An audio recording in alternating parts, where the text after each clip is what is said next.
Hi viewers, welcome to Manivanthan TV. మనతో CA హనుమాన్లు sir ఉన్నారు.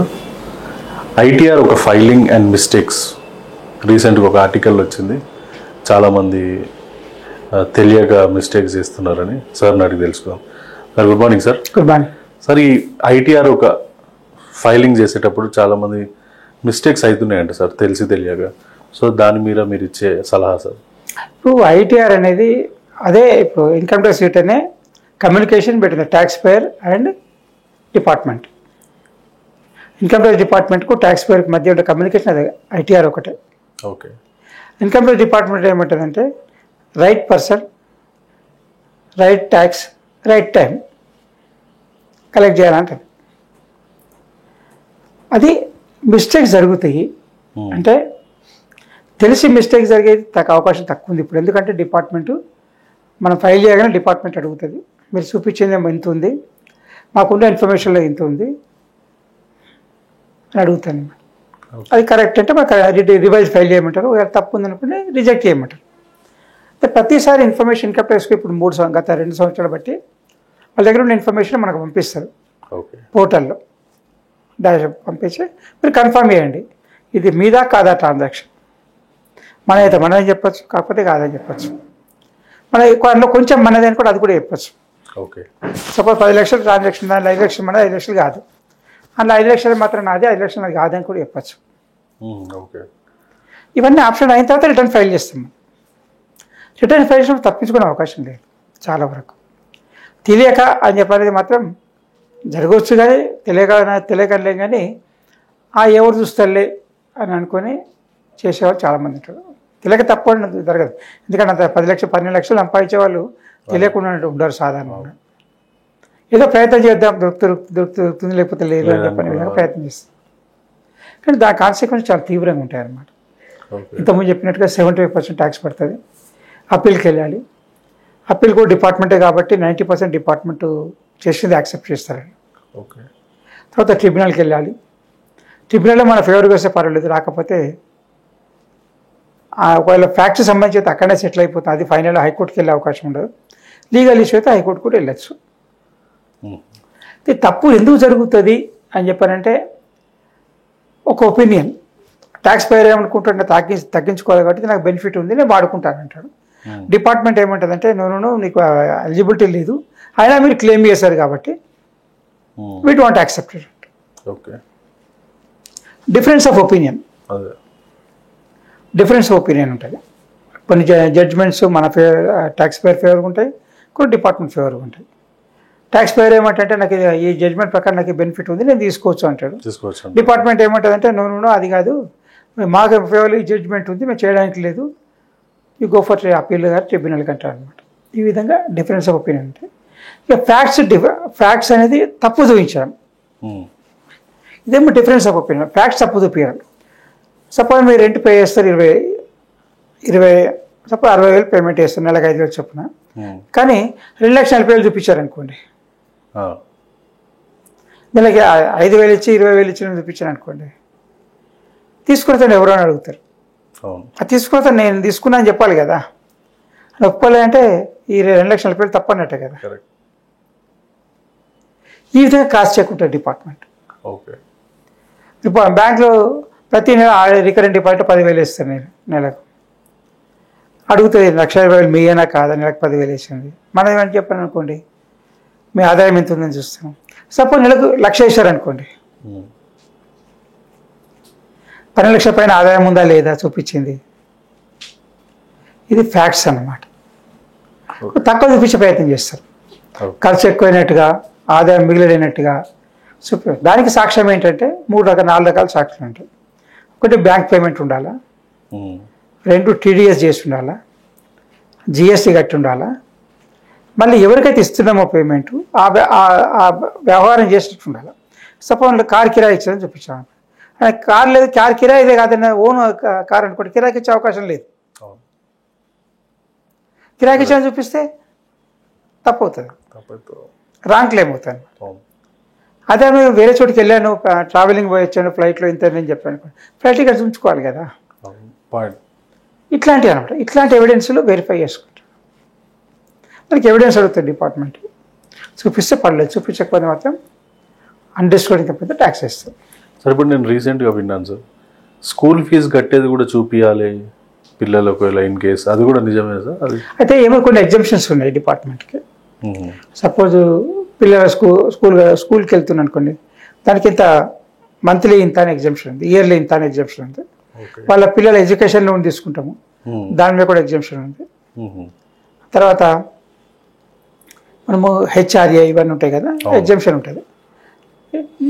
ఇంతకుముందు పాత స్కీమ్లు ఏమున్నాయంటే ఎడ్యుకేషన్ లోను, స్కూల్ ఫీజులు, తర్వాత ఇన్సూరెన్స్ సేవింగ్స్లు, హౌసింగ్ లోన్ రీపేమెంట్స్, ఇవన్నిటి మీద ఎగ్జామ్షన్ ఉండే. కానీ కొత్త స్కీమ్లు ఇవన్నీ తీసేసారు. ఈ 12 లక్షల స్కీమ్ అయితే కొత్త స్కీమ్ అంట, దాంట్లో ఇవన్నీ తీసేసి 12 లక్షలు ట్యాక్స్ కట్టే అవసరం, మీరు సేవింగ్ చేసుకోండి, లేకపోతే ఖర్చు పెట్టుకోకండి అని చెప్పారు. ఇది దీని కొరకు. అయితే ఇదే మాదిరిగా కొన్ని ఏమో ప్రయత్నం చేస్తారనమాట, ఏమవుతుందిలే గైడ్ ప్రయత్నం చేద్దాం. ఇప్పుడు కొన్ని మనం చూస్తాం శాలరీ కేసులు హైదరాబాద్ చేశారని చెప్పారు. వాళ్ళకి ఏముంటుందంటే, ఎంప్లాయర్కి ఏముంటుందంటే, ఎవరైతే కంపెనీ జాబ్ ఎంప్లాయీ తీసుకుంటుందో ఆయన శాలరీ ఇచ్చే ముందు ఏం చేస్తారంటే, మీరు ఏమేమి చేస్తారు కంట్రిబ్యూషన్ డిక్లరేషన్ ఇవ్వండి, అది తీసేసి మిగతా ట్యాక్స్ బై 12 months డివైడ్ చేసి మీకు టీడీఎస్ చేస్తామని చెప్తారనమాట. వీళ్ళు ఏం చేస్తారు, అప్పుడు నేను ఇన్సూరెన్స్ కడతాను, హౌసింగ్ లోన్ కడతాను, ఇంత ఇల్లు రెంట్ ఇంత కడుతున్నాను, ఇవన్నీ డీటెయిల్స్ ఇస్తారు. పొలిటికల్ పార్టీకి ఇస్తున్నా, దానికి కూడా ఎగ్జామ్షన్ ఉంది, డొనేషన్స్ ఇవన్నీ ఇస్తారనమాట. ఇస్తే వాళ్ళు ఏం చేస్తారు, వీళ్ళు ఇచ్చే డిక్లరేషన్ నమ్ముతారు, నమ్మి తక్కువ డిడక్షన్ చేస్తారు. కానీ రూల్ ఏంటంటే, ఇన్కమ్ ట్యాక్స్ వాళ్ళు డిడక్షన్ చేసేటప్పుడు ఇన్కమ్ ట్యాక్స్ వాళ్ళకు అది ఒప్పుకునే అవకాశం ఇన్కమ్ ట్యాక్స్ వాళ్ళకు ఉంది, మీ ఎంప్లాయర్ కాదు, కంపెనీలకు అధికారం లేదు.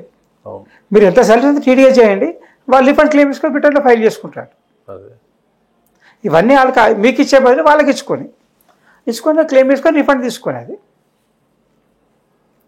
కంపెనీస్ చాలా ఒక సిక్ట్ ఏం చేస్తుంటే ఇవన్నీ ఒప్పుకోము మేము, మీరు ఏమైనా రిఫండ్ తీసుకోండి డిపార్ట్మెంట్ పంపించేసి అని ఇది చేస్తారు అనమాట. చేసినప్పుడు వాళ్ళు డిపార్ట్మెంట్ ఫైల్ చేస్తారు, వాళ్ళు ఇవన్నీ పెట్టి ఫైల్ చేస్తారు. వాళ్ళు డిపార్ట్మెంట్ క్రాస్ చెక్ వేస్తుంది, ఇంతకుముందు చెప్పినట్టుగా రెంటల్ పేమెంట్ ఇచ్చారా లేదా ఇవన్నీ చేసిన తర్వాత క్రాస్ చెక్ మిస్టేక్ అయినప్పుడు డిపార్ట్మెంట్ వాళ్ళకి ఎడిషన్ చేసి ట్యాక్స్ కట్టమంటారు. దాంతో ఒకవేళ ఇచ్చిన డిక్లరేషన్ ఒప్పుకొని కంపెనీ ఒప్పుకొని డిడక్షన్ తక్కువ చేసింది అనుకోండి, అది కంపెనీ తప్పు.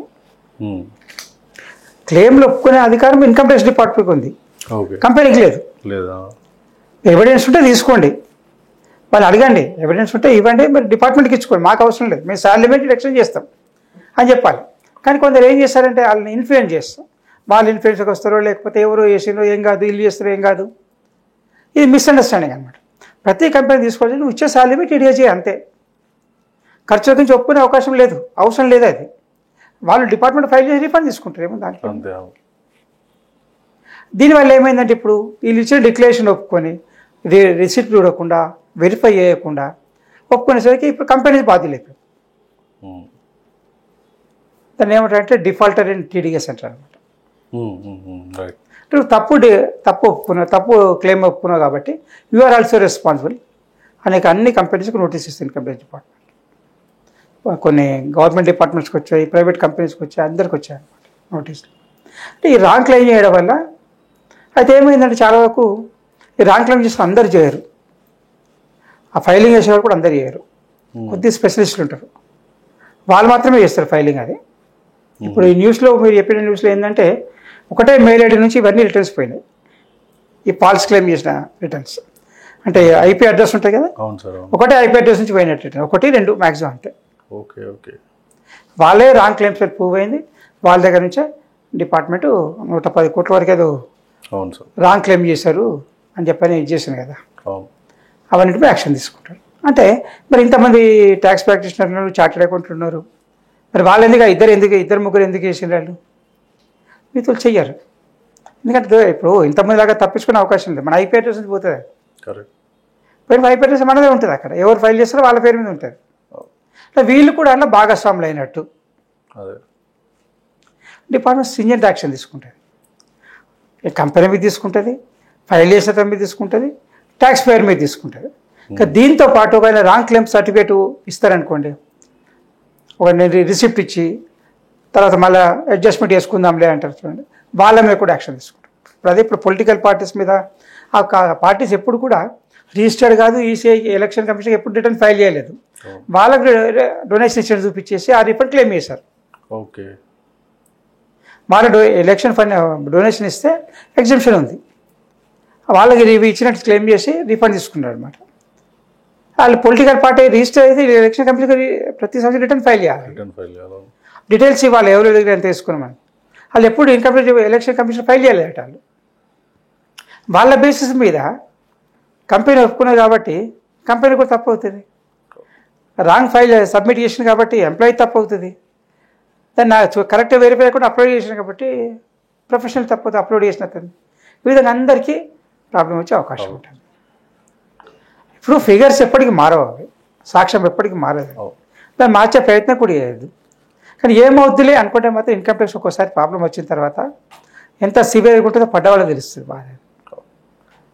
మెయిన్ మనం తీసుకునే మెయిన్ ఏమేమి, ఐ మీన్ 12 lakhs కదా సార్ ఇప్పుడు, అంటే కరెక్ట్గా చూపించుకోవాలి అని అంటే మెయిన్ మనం సబ్మిట్ చేయాల్సినవి ఏమేమి ఉంటాయి సార్? బ్యాంక్ అకౌంట్ చూసుకోవాలి, మనకు ఆదాయం ఎక్కడికి వచ్చిన వాళ్ళే చూసుకోవాలి, మనం దేనికి పేమెంట్ చేస్తున్నాము, పేమెంట్ చేసిన అవసరం లేదు అయినా కానీ చూసుకోవడం ఎందుకంటే మన బ్యాంక్ అకౌంట్లో కొన్ని పైసలు పడతాయి. ఇప్పుడు ఎవరో పంపిస్తారు, ఒక ఫ్రెండ్ 20 లక్షలు 5 లక్షలు 10 లక్షలు పంపిస్తాను, అన్నీ ఉంటుంది 10 లక్షలు వచ్చినట్టుగా. ఈ 10 లక్షలు ఎక్కడ నుండి చెప్పేటట్టు ఉండాలి, ఆయన ఇచ్చినట్టు ఉండాలి, ఆయన అకౌంట్కి మన అకౌంట్ ట్రాన్స్ఫర్ అయినట్టు ఉండాలి.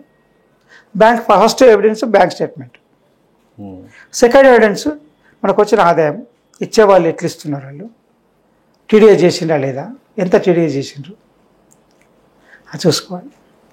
ఇవి రెండు చూసుకుంటే దాని మీద జిఎస్టీ ఒకటి, మనం జిఎస్టీ కొని జిఎస్టీ కట్టి ఒకటి అర్థం కొన్నాం అనుకోండి, దాని ఆదాయం దాన్ని చూపించామా లేదా, కొన్నట్టు చూపించామా లేదా, రిజిస్ట్రేషన్ ఆఫీస్లో ఉంటాం ప్రాపర్టీ, ఇంతకుముందు చెప్పినట్టుగా బ్యాంక్ డిపాజిట్స్ మ్యూచువల్ ఫండ్స్ కానీ ఇవన్నీ కూడా చూపించామా లేదా, అవన్నీ వెరిఫై చేసుకోవాలి. సరే, ఇప్పుడు నార్మల్గా ప్రైవేట్ ఎంప్లాయీ కూడా బ్యాంక్ స్టేట్మెంట్ ఎవరైనా సరే ఓకే మనిషి కాబట్టి పాన్ అకౌంట్ ఉంది, పాన్ నెంబర్ ఉంది కాబట్టి అన్ని ట్రాన్సాక్షన్ వెరిఫై చేసుకోవాలి. ఓకే, ఇప్పుడు మనం చెప్తున్నారు క్రెడిట్ కార్డ్స్ పేమెంట్స్, ఒక ఫ్రెండ్స్ క్రెడిట్ కార్డ్ పేమెంట్ చేస్తాం, ఒక ఫ్రెండ్కి సంబంధించిన ఎలక్ట్రిసిటీ బిల్లు ఏదో పేమెంట్ చేస్తాను అనమాట. పేమెంట్ ఈయన అకౌంట్కి వెళ్ళిపోయింది, ఓకే, కాబట్టి ఎక్కడికి వచ్చిన డబ్బులు అని అడుగుతుంది. ఆయన ఇచ్చాడని చెప్పాలి, ఆయన ఇవ్వలేదు, అడ్జస్ట్మెంట్ అయిందో లేకపోతే క్యాష్ ఇచ్చాడో ఏదైనా తెలియదు, మీ ఆదాయం కింద అన్ఎక్స్పెక్టెడ్ ఎక్స్పెన్సెస్ కిందకి వస్తుంది. ఈ షార్ట్ కట్లు మానేసేయాలి ఫస్ట్. ఈ ప్రస్తుతం మొత్తం డిజిటలైజేషన్ సమాజం లోపల షార్ట్ కట్లు మానేసి ఉన్నది ఫ్యాక్ట్ చూపించండి. అప్పుడు ట్యాక్స్ ఇవ్వాలి వచ్చేది, రిటర్న్ ఫైల్ చేసాక రీఫండ్ వస్తుంది, టీడీఎస్ ఎక్కువ అవుతుంది, అంతమించి ఏం నష్టం లేదు. టీడీఎస్ పర్పస్ ఏంటి, పే వాల్యూ ఎర్న్, ప్రతి నెల మీకు ఆదాయం వస్తుంది ప్రతి నెల ట్యాక్స్ కట్టండి. లేకపోతే సంవత్సరం మొత్తం ఒక ఫిబ్రవరి మార్చి కడతా అంటే ఆ 2 నెలలు ఆదాయంలో కూడా ఉండలేం కదా. కాబట్టి ఆ 12 నెలల ఆదాయాన్ని నెలకింత డివైడ్ చేసి ప్రతి నెల కలెక్ట్ చేసుకుంటాం, నష్టం దానివల్ల నష్టం లేదు కదా సార్. ఇప్పుడు సేవింగ్స్ కూడా చూపించుకోవాలా సార్ ఐటీలో? సేవింగ్స్ అవసరం లేదు, ఓకే, ఇప్పుడు కొత్త సేవింగ్స్ అవసరం లేదు, అంటే ఈఎఫ్డీస్ అవి అవసరం లేదా సార్ చూపించుకోవడం? అంటే మా ఇప్పుడు ఇంతకుముందు చెప్పినట్టుగా డిపాజిట్స్ 50 లక్షలు చేస్తాం, ఆదాయం 10 లక్షలే ఉంది, 12 లక్షలే ఉంది. అయితే 50 లక్షలు పాత 20 లక్షలు 30 లక్షలు చేసింది 2000 అయి ఉండాలి. ఓకే, లేదా కొత్త చేసిన ఎక్కడికి వెళ్ళొచ్చింది చెప్పాలి. ఆన్సర్ అయితే ఇది సమస్య. అంటే ఎప్పటి కూడా వేరేలో ట్రాన్సాక్షన్ చేయొద్దు, వేరేలో కోసం మనం పేమెంట్ ఇవ్వద్దు, వేరేలో దగ్గరికి అవసరం లేకుండా తీసుకోకూడదు. ట్రాన్స్ఫర్ ఈ బ్యాంక్ ట్రాన్స్ఫర్ అయితే తీసుకోండి, టీడీఏ చేయించుకోండి, రిఫండ్ క్లెయిమ్ చేసుకోండి. అంతే. క్యాష్ డిపాజిట్లు కూడా చాలా తక్కువ చేసుకోవాలి. క్యాష్ డిపాజిట్ ఇప్పుడు క్యాష్ డిపాజిట్ 50,000 వేసిండ్రు, 20,000 తీసుకున్నారు, మళ్ళీ 1,00,000 వేసిండ్రు, 30,000 తీసుకున్నారు. ఈ 50,000 లక్షల రూపాయలు ఎన్ని అయినాయి మొత్తం సంవత్సరానికి. సేవింగ్స్ అకౌంట్ 10 లక్షలు దాటింది అనుకోండి, అది తీసింది చూడరు, మనం వేసిందే 10 లక్షలు సంవత్సరం 10 లక్షలు దాటింది అనుకోండి, నోటీస్ వస్తుంది ఎక్కడికి వెళ్ళి వచ్చినాయి 10 లక్షలు. కరెంట్ అకౌంట్ 20 లక్షలు దాటింది అనుకోండి, నోటీస్ వస్తుంది ఎక్కడికి వెళ్ళి వచ్చినాయి డబ్బులు, జిఎస్టీ కట్టిందా అని చెప్పి. ఓకే ఓకే, తప్పించుకునే అవకాశం తక్కువ, తగ్గించుకోవచ్చు కానీ తప్పించుకోలేదు. ట్యాక్స్ పేడింగ్ చేసి తగ్గించుకోవచ్చు కానీ తప్పించుకోలేదు. ట్యాక్స్ ప్లానింగ్ కూడా ఎవిడెన్స్ ఉండాలి, డిజిటల్ పేమెంట్స్ ఉండాలి, టీడీఎస్ ఉంటే తగ్గించుకోవచ్చు. Right sir, thank you.